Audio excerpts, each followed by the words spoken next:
This is the file interaction activity in C#. I'm going to be using built-in functionality, built-in libraries today. This is just one of many ways to solve this particular activity, the problems that are exposed here.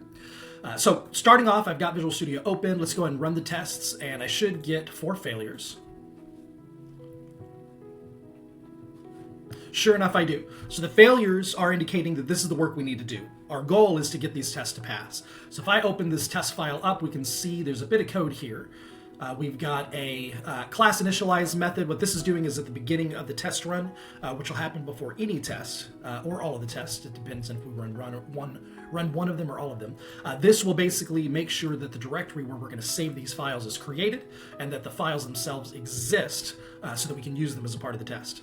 Down below, we've got tests for each of the different file types. We've got one for the logo file, one for the account balances data, so the account data, the account JSON.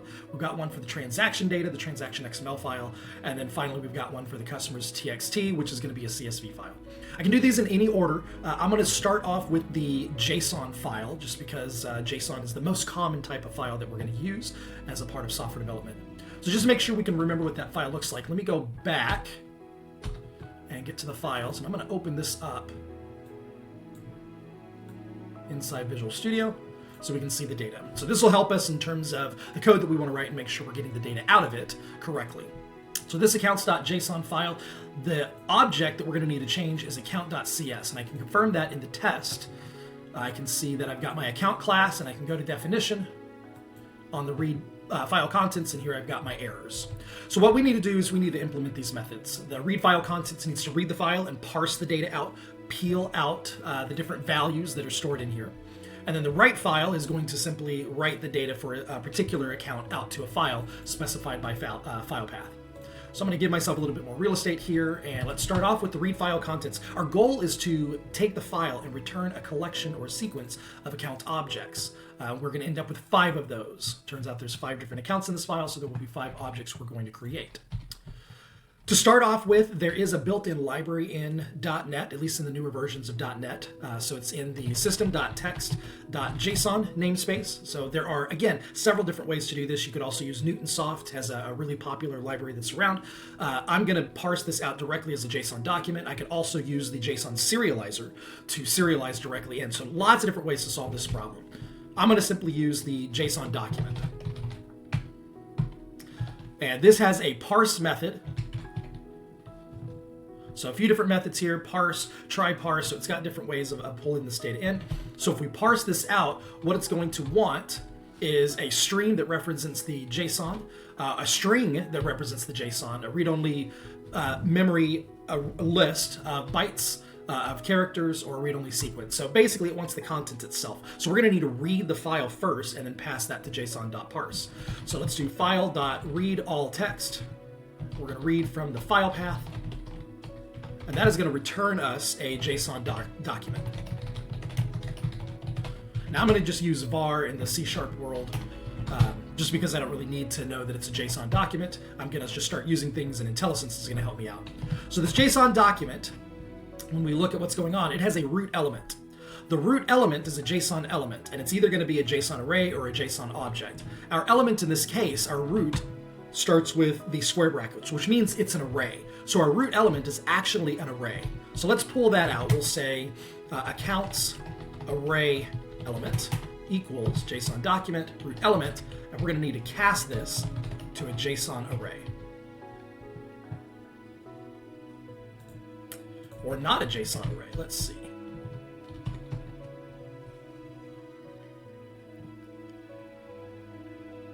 Okay, so we're going to enumerate the array. So that's how we're going to run through this. So this still gets me my array element, and then we're going to simply enumerate those values. So this is actually helping us out a little bit. We're going to say for each var, now I'm going to say account object element. So each one of these objects is an element, and each one is going to be pulled in for our loop. So we'll say account object element in accounts array dot enumerate array.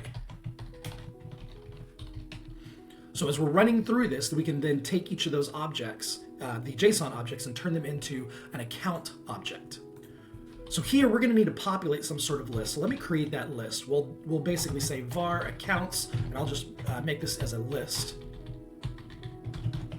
List of accounts equals, and we'll just set an empty list. We're going to populate that, and at the end of that, at the end of this method, we're going to return those accounts. So here we need to get the data elements out of this object. So this account object element has a few different methods here. We can get int 16 and 32, we can get decimal, we can get string, so all sorts of ways to get values out of this object. So looking at it, we want the ID, which is an integer. There's no quotes around it, so it's an integer type. So let's start with that. We'll say var ID equals account object element get property, and I want the ID property, and I want to get an int 32, which is a regular 32-bit integer. So there's my ID value. So a little bit verbose, but I want to get the property of ID. That's this whole property. And then I want to get its value as an int 32, which is this value here. From there, I want to get the name, very similar, but I'm going to get it as a string. So we'll say var name equals account object element dot get property name get string. And then finally, we want the balance. The balance, this looks like an integer. We actually want we want this as a decimal, I believe. Yes, we want a decimal. So we'll say balance equals account object element, get property, balance, get decimal. So we've extracted the values, we parsed the values out of the object. We now need to create our account objects. We'll say account equals new account, and it wants the three values. So ID, name, and balance. We'll pass those in, and then we simply add that to our accounts list. So this basically takes us through the parsing of the file. We also need to write this data back out, but let's just make sure that we've got an updated test error message. So if I look at the accounts before, I had a not implemented read the file and return, and we were erroring out on account line 7. Let's rerun these tests. And sure enough, I'm getting a new error, write the data on line 23. So we got past the first error. We're now on our new error here. We're ready to write the file. So we parsed the data out correctly. We now need to save that data off. So going back the other way, there are, again, several different ways I can do this. I could create a full JSON document. I could do all sorts of things. But the easier way to do that would simply be to create an object and then write that straight out. So I'm going to do something a little bit different here. I'm going to use the JSON serializer. And I'm going to serialize an object. And the object I'm going to create is effectively this particular object. But I want to create, so I'm going to assume that these property names aren't necessarily what I want. So I'm going to create a new anonymous object that has the exact values that we want. The serialize wants the value that'll get us back the JSON text. And here what I want to do is say ID is this.id, name, I'm going to go back to the accounts JSON file, name and balance. And name equals this.name, balance equals this.balance. Now, it is giving me warnings. It's basically saying, hey, this is the same name as the property that you're pulling in. So I could get rid of the ID equals and just say this.id, and it ends up being the same thing. I'm going to leave that in. And the reason I'm leaving that in is it's a coincidence that the properties in this class happen to match the properties in the file. And if the file changes, I don't necessarily want to change my property names. So I'm actually going to leave these in here intentionally. Now that I've got my JSON text, all I need to do is write all text. And it wants the path, so this will be the file path, and the contents is the JSON text. Let's run our test again. And we have a pass. So the JSON file is good to go. We've implemented everything there. We can now move on to either the CSV or the XML. I'm going to do the logo file last. Let's go ahead and do the XML file because it's a fairly interesting file. XML is always interesting in most programming languages. XML has been around in the .NET framework since its inception. XML was the main standard way to do data when .NET first came out. It has since been less and less used, but here we are going to need to deal with a transactions XML file. So here, similarly, we need to read that file. So once again, let me open up the file so we can see what this file looks like.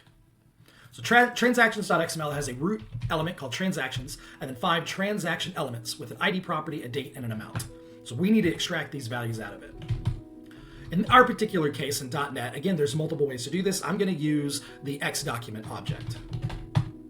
We'll say document equals xDocument.load, and load will take a file path and read that file for us and pull it into an xDocument object, X being short for XML.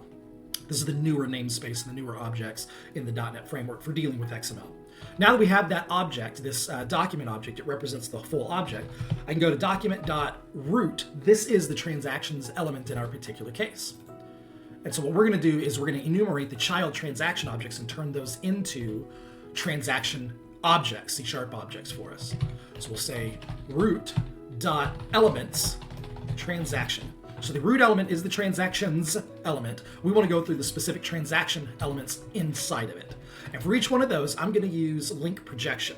I could do a for each over this, but I want to show you a little different syntax here. So we're going to say for each transaction element, I want you to select something. I'm going to project this or turn it into something else. So given a transaction element, we're going to use an arrow function. What I want to do is create a new transaction object. This is the class in which I'm writing code. I'm going to create a transaction object, and it needs an ID, a date, and an amount. So let's start with the ID. If I go to the transaction element object, I want the ID property and I want its value. So we'll say attribute ID, that gets me the ID attribute. And then I can simply pull the value. Now the value is a string and I need it as an int32 or an integer. So I'm going to write int32.parse my value. So there's my ID.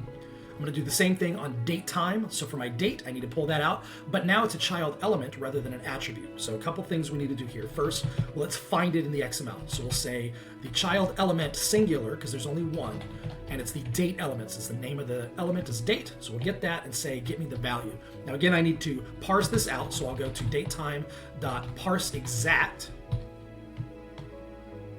And then I need to give it a format. So the format is big M for month, little d for day, 4-digit year. And it wants a default, or it wants a provider. I'm going to provide just the default, which is null. I don't care about the provider in this particular case. Finally, I need the decimal amount. And so again, we're going to need a parse. So I'm going to go ahead and write decimal.parse, and we're going to get the transaction element. And we want the amount element name here. And again, we want the value. We pull that out. That gets us our projection. I'm going to simply iterate this out to an array so that we make it concrete, and I'm going to return that. So here we've got a single line of code that basically pulls the data out of the XML file. To go the other way, we're going to need to create an XML file from our specific object. So again, I'll start with an X document, and this will be a new X document. And in this case, we're going to create, first off, an X declaration, which is the declaration of the XML document. It wants 3 different values, the version, which is always 1.0. Even today, it's still 1.0. I don't care about the encoding and I don't care about standalone, so I'll leave those as default.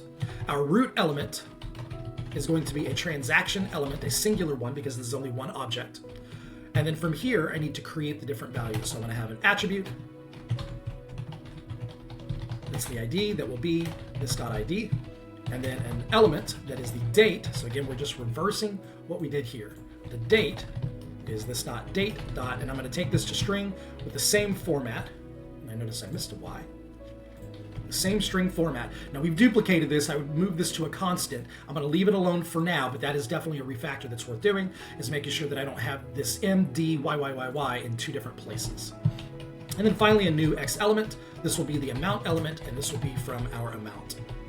Let's close everything off. There's our X document, and then we just call document.save, exactly what IntelliSense is helping us do, save this out to the file path. Let's run our test again for transactions, and we have a pass. Looking pretty good. So let's move on. Let's do the CSV file now. Now, inside C#, there isn't a built-in CSV reader or file parse or something like that. That being said, our file is fairly simple. So let's open that up one more time. So our customer's file is fairly simple. We don't have to do a lot of escaping or really any escaping. There's no double quotes. So we can do this very, very simply in terms of what we need to parse out. So going back, let's go to the definition of our customer's class. And again, we need to read these objects back out. We're going to populate a customer's list. So we'll say list of customers equals new, and at the end, we're going to return that. Now what we need to do is parse the values out. So we'll say, we're pulling this out, and there's, again, a few different ways to do this. Since we know we need each line from a CSV reader, I'm going to use file.read all lines instead of read all text. That'll give me an array of the lines, and I'll pass the file path. We'll say var lines equals, there's our read all lines. And now effectively for each one of these, we're going to need to iterate through the sequence and convert each line to a customer object. However, we need to skip the first line. So the first line is our header line, so we don't want that line. So we're going to effectively go through the rest of them. So we'll say for each var line in lines, and in C# I can do something interesting. I can say skip one element, skip the first line. The 1 is a count, so this is a number of things. If I said skip 2, this would skip 2 lines, the first 2 lines. I want to skip the first line and then go through all the rest. Now that I've got that, we'll need to pull the values out and then create our customer object. So the line itself, we need to convert this, we need to read this and split the values on the comma. Turns out there is a built-in function in C# to do just that. So we'll say var values equals line.split, and we want the split on the comma. So that'll convert that into an array with 3 values, 1, 2, 3. Now that we've got that, we can pull our values out. Var ID, this is going to be an int32, so again, we'll parse value 0, that's the 0th or the 1, the first element. Then var name equals values 1, so the second element. And then finally, var starting balance equals, looking at this is a decimal number, so we'll say decimal.parse values 2. Now that we pulled those out, we'll create our customer object. And again, I'll just var it up. From ID, name, and starting balance, and then finally customers.add customer. Finally, we want to save this back out the opposite way. So we will create our lines and then write all those lines. So let's create our lines. This equals a new array. The first is going to be the headers. So I'm just going to copy this here. There's our first line.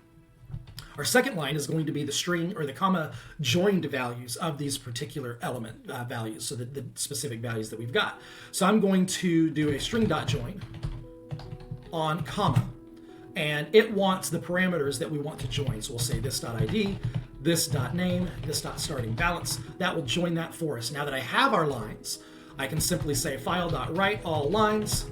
It wants the file path and then the lines. Let's run our test. And sure enough, we have a pass. So there's our code for the CSV file. The last test that we need to get passing is for the logo file. The logo file is a binary file, and we're not really parsing anything out. We're simply holding on to the data so that we can copy that file out. So again, we'll go back here. The file contents it wants is an IEnumerable byte, and then we'll use that to write that data out. So this is going to be the simplest code that we've got. We'll simply say return new logo image. I'm going to do this as a one-liner. You can do it as multiple lines. I'm going to do it as a one-liner. And we'll say file.read all bytes from file path. That's it. That's all we have to do. Read all bytes will return us a byte array, and a byte array is an IEnumerable of byte. So it allows us to iterate over those bytes. So that gives us the byte array, and then finally to write that back out, we'll say write all bytes, and it wants the file path, and then the bytes, which is our file contents. I just need to convert that to an array, and I've saved everything out. Let's run all the tests now, and we have a pass. That concludes our activity for the file interaction in C#.